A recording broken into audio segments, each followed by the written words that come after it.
which was a very complex structure of different elements. There was an exhibition about the painting, symbolistic painting from 1890 until 20th century. There was an exhibition about fascism in Florence. There was another part about restoration of historical centers.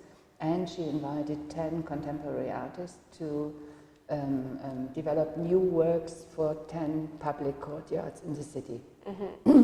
And this exhibition, as usual in Florence, had a very hard critique from the locals, from the institutions, really? but was very well received abroad.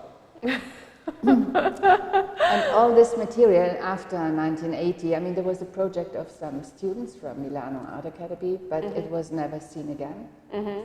So Alessandra Acocella, she's a young art historian working in this association Senza Cornice.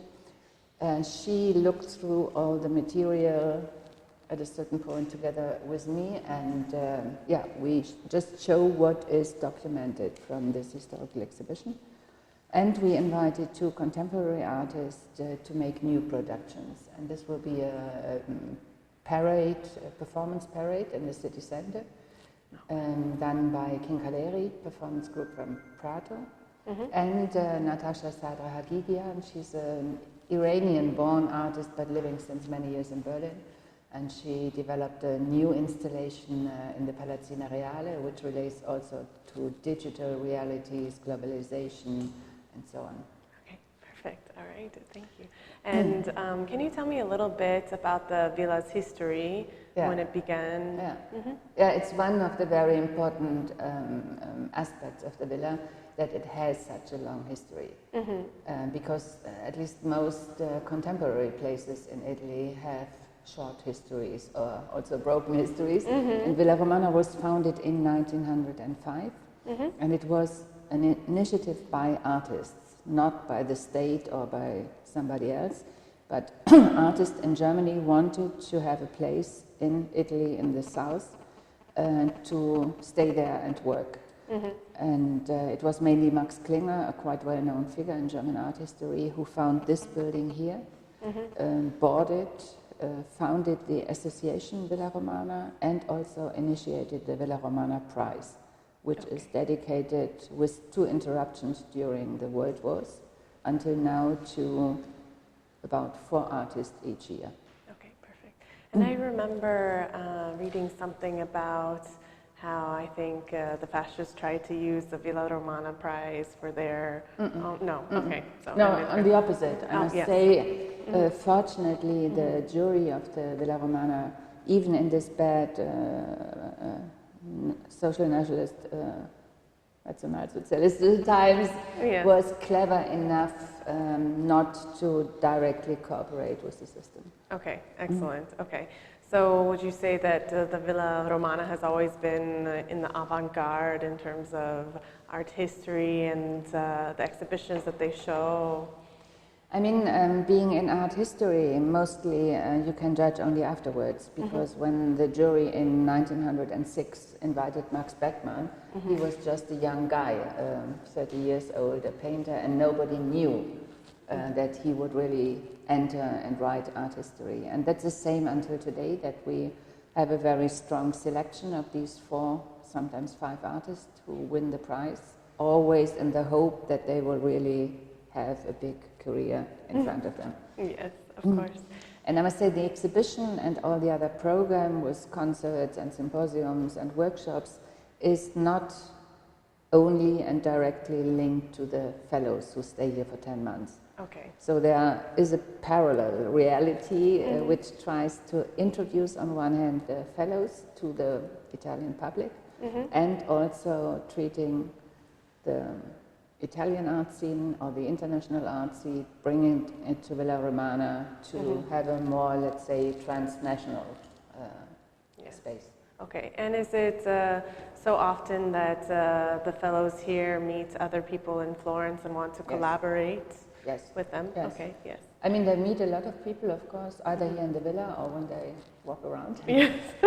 Collaborations depend very much what they are doing, who is inviting them, but it's a very, I would say, normal way that to meet people, and sometimes we are invited, sometimes not. So tell me about the open studios that you have here at the Villa Romana. I know that sometimes you open up your doors to invite people, to invite the public to come to see what the artists are working on currently.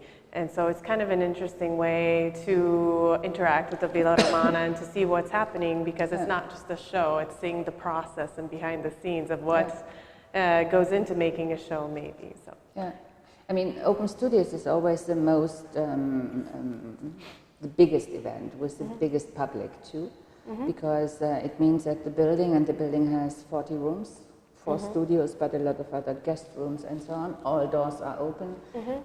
Visitors may look into an artist studio, which usually they don't, because they only see the works in exhibition. But then what is special for Open Studios also that we are not only presenting these fellows, but we are inviting regional artists. The fellows are inviting their artist friends. We have a program of performances, of concerts, so it is a very social event. Villa Romana each year creates a network of collaborations and invites all public to come. And usually it ends with a kind of party. Yes, okay, excellent. And how long have you been the director here? Now already since a long time, in beginning of December, it's almost 11 years. Oh my gosh. Yes. And what brought you to the Villa Romana? I mean, it was not so much about Italy, it was more that it is an artist house, which is not very defined as an institution. So I have I thought, and it's true, that I have a lot of freedom to introduce certain formats, to give it a new shape, and we are not controlled, let's say, to have a certain number of visitors. We are collaborating with Italian reality, with German money, for example, and I must say Villa Romana is a German institution. Yes. So the association and the money and everything is organized from Germany. Okay. And do you think that being an artist residency program, basically the Villa Romana is kind of like a safe space for artists to create their work outside of an institution, outside of the confines, for example, of a university? Maybe they feel that they have more freedom. Do you think this is true? Do you think that they have more artistic liberties that maybe they wouldn't feel that they have at a university? Or I mean, they are all much elder than university students. Yes, so when they win the prize, they had their studies and they had already a profile in the public. So they are not really, as they say in Italy, talenti emergenti, a little elder, a little more profiled. What is for sure true that it is a safe place for them, and always when they arrive, we realize that the biggest gift for them is this perspective of having time. Yes. So they arrive and they're all very busy wherever they are living, and they have a lot of duties and appointments and blah blah blah. But when they arrive here, they have a studio, they arrive with a suitcase or some boxes more, and they know they have 10 months just focusing on their works. Okay. And I think that's a big opportunity, because I mean, traveling today for artists is normal. They are all globally here and there for 3 days, for 3 weeks, but to have this plenty of time, almost a whole year, in one space, which is not their home space, is a good condition to work, I think. Yes. And what have some of the artists said about having an experience here? Has it been good to get away from Germany, just to see a different environment, to maybe experience the world through different eyes or something like this? I mean, usually they are happy when they arrive, and they are sad when they leave. And very often, many of them, at least from the last 11 years, they are coming back just for a few days or a few weeks to revisit the villa, or sometimes also during their stay, they discover certain realities in Florence. I don't know, a factory in Prato or an archive of the museums, and they come back to start new works. Excellent. So I must say the relation remains quite close even after they left. Yes. And have any of them decided to stay in Italy after the Villa Romana experience? No. Okay, perfect. And can you tell me, when is the opening of the show going to be for this one? Yes. This one about umanesimo, dishumanesimo, humanism, dishumanism, unhumanism, I don't know, is opening next week on Thursday. Okay. And it starts not here, but in the city space of Florence with a performance. Kincaleri, which is a performance group from Prato, they are moving from one historical courtyard of the historical show to the other with a 20-meter long corda. What is it? Okay, yes, like a line.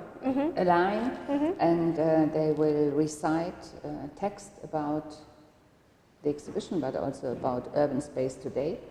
And the public may follow them and can also grasp the line and walk together with them in a public parade. And then we continue to open the archive part here.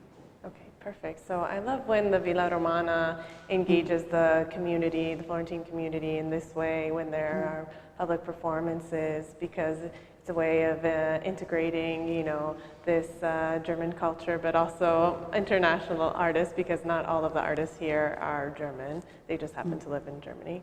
And so I think it creates a nice international platform for cross-cultural innovation and also awareness about certain things that maybe people haven't thought about. So I think this is quite successful. This German thing is the base of the villa. So if we would not have this Villa Romana prize, everything else which is happening here would not happen.